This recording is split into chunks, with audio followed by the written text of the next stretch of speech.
Tether is the biggest threat to all of crypto. It's going to collapse soon and take down the crypto world with it. At least, that's what the critics want you to believe. But over the past few years, Tether has become more and more successful. And today, it accounts for over 80% of all stablecoin volume. So what gives? Are the critics right? Or are they just spreading lies? Well, after following this controversy for years and doing my own deep research, I find myself disagreeing with the critics more and more. I believe that Tether is perfectly fine and the doomsday scenarios will never happen. I realize this is a controversial position, but I'm going to prove my point by sharing the nature of the FUD, the motivation behind it, and why all the critics are wrong. Okay, but why even bother talking about Tether? There's tons of new and interesting projects out there. Well, Tether is arguably the most important project behind Bitcoin and Ethereum. It certainly is the most important stablecoin. Doesn't matter if you just came into crypto a week ago or you've been here for years, you've likely come across Tether in some way, shape, or form. It is so intertwined with the crypto world that if something bad were to happen to it, things would be catastrophic. That's why any bad news about Tether quickly dominates the news cycle. But what's interesting is that the attacks, criticisms, and FUD aren't just a one-time occurrence. We see them pop up every year, and it's usually accompanied by a crash in crypto prices. That's why I think it's worth setting the record straight once and for all. So let me very quickly explain Tether and the criticisms against it. Tether, or ticker symbol USDT, was released back in 2014 as real coin, and it was one of the earliest stablecoins ever created. The company behind it is called Tether Limited, and their goal was to create a coin which could represent the price of US dollars on the blockchain. To mint USDT, you'd have to first send them USD, and the company would mint the stablecoin for you. For the longest time, they claimed that every USDT was backed 1-to-1 by US dollars, but that later turned out to be false. Now, as Tether grew over the years, so did the accusations against it. Like in 2017, Wells Fargo decided to cut off its banking services to Tether, which made it really hard for them to move their money around. That caused the price of USDT to fall from $1 down to 91 cents, and there were major doubts that Tether had the backing required to support its stablecoin. Later that year, the infamous Paradise Papers were leaked, and out of the 13 million confidential documents, there was a tiny portion which confirmed the ties between Tether and Bitfinex, which was something they denied up until that point. In mid-2018, a team from the University of Texas published an extensive study that argued that Tether was used to manipulate the price of Bitcoin. And in October of that year, Tether once again lost its peg, dropping as low as 85 cents on certain exchanges. In 2019, the New York Attorney General's office filed a bombshell lawsuit against Tether, accusing them of fraud. As part of that process, Tether's top lawyer came out and admitted that only 74% of USDT was backed by cash or cash equivalents at that time. In mid-2021, the Department of Justice announced that they were also investigating Tether, but this time for bank fraud. And in 2022,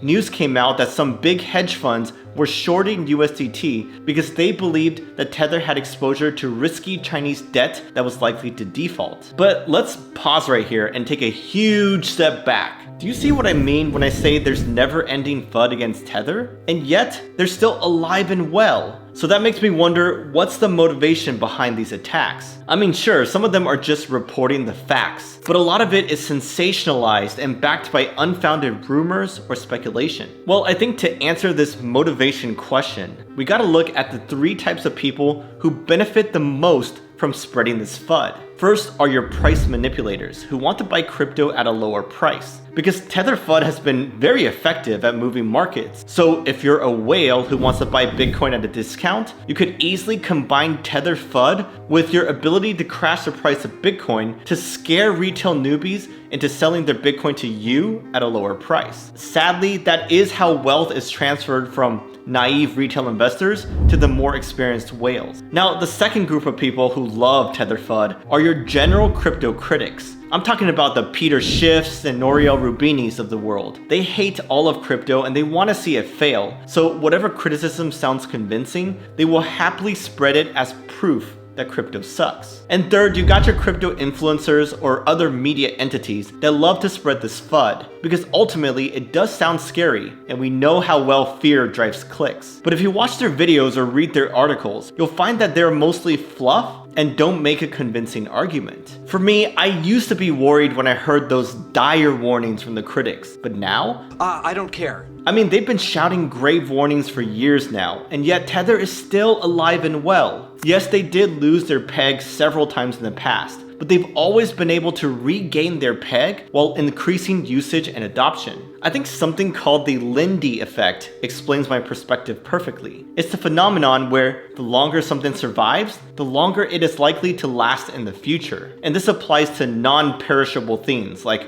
a technology or an idea. So if we look at Tether through this lens, we see that it's been battle tested for 8 years now. So there's no reason to believe that it won't survive for years to come. But of course, this doesn't mean that something bad can't happen. After all, we might have just been lucky up to this point. So let's look at some specific criticisms against Tether to see how they hold up. But first, a quick shout out to our video sponsors, Size. Integral Size is a TWAP based DEX that has zero price impact swaps on Ethereum and Arbitrum. It's like a pro version of Uniswap. Or you can think about it as an on-chain OTC trading desk. This DEX has already handled $500 million in large trades on Ethereum and is about to launch on Arbitrum soon. The most popular DEXs have historically failed to serve all trade types and sizes, but Integral Size changes the game. They offer the smartest way to swap crypto in the industry's first DEX that has a built-in time-weighted average pricing, or TWAP. This gives us traders a low fee, MEV protected, zero price impact experience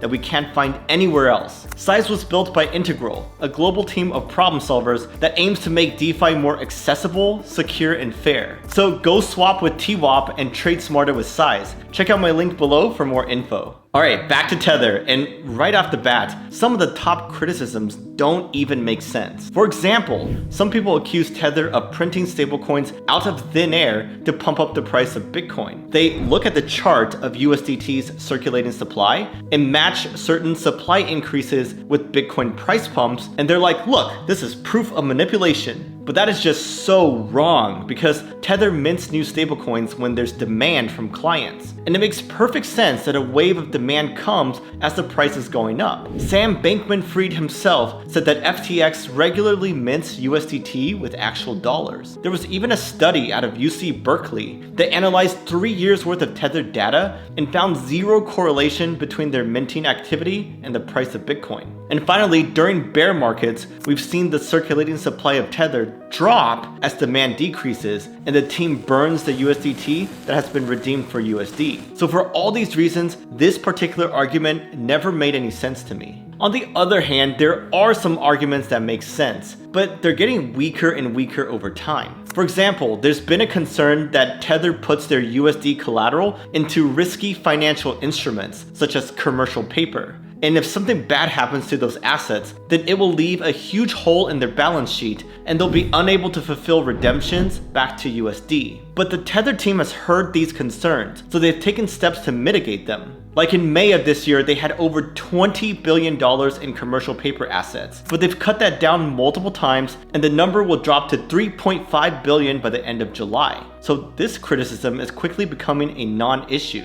And by the way, we know they're telling the truth because they have to release quarterly transparency reports per their settlement with the New York Attorney General's office. But there's something else here that really boosts my confidence in Tether. It's the fact that they've been subject to all this criticism and scrutiny over the years. Now, this may sound counterintuitive because why would scrutiny be a positive thing? Well, I think it's a positive because of the incentives it provides. Think about it. The team behind Tether is fully doxxed and they keep a pretty public profile. So do they really want to ruin their cozy lives just to make some extra money by doing shady things with Tether? Or would it make more sense to be conservative with Tether and still make good money, but without the risk of getting thrown in jail? What decision would you make if you were in their shoes? For me, I would definitely err on the side of caution. Now, some may say, wait a minute. Three Arrows Capital was also public, and yet they did all that shady stuff. And to that I'd say, sure, that is true. But the big difference here is that 3AC did most of their shady activity in the background, without any of us knowing about it.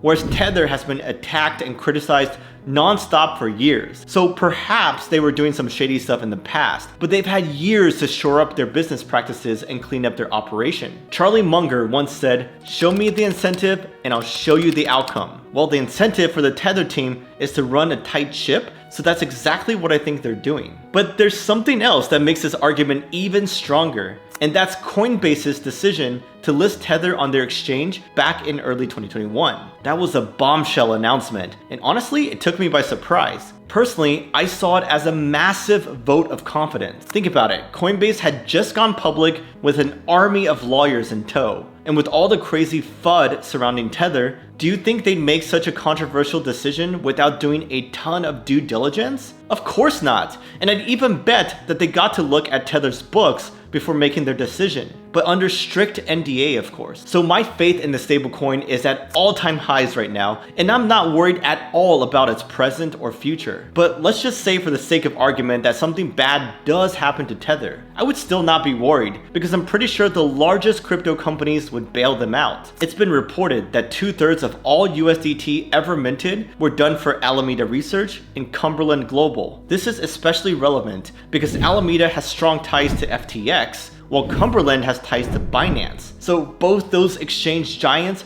are very closely intertwined with Tether, and they have massive war chests that could be used for a bailout if needed. So all things considered, I am super confident about the fate of Tether. I'm not afraid to hold it, use it, or even recommend it to everyone. What do you think though? Am I gonna get wrecked in the future from my stance? I do feel like I'm sticking my neck out a little bit with this video, but I genuinely believe that my arguments are sound. And if you want to know how I feel about the other top stablecoins out there, then watch this video where I rank them in a tier list.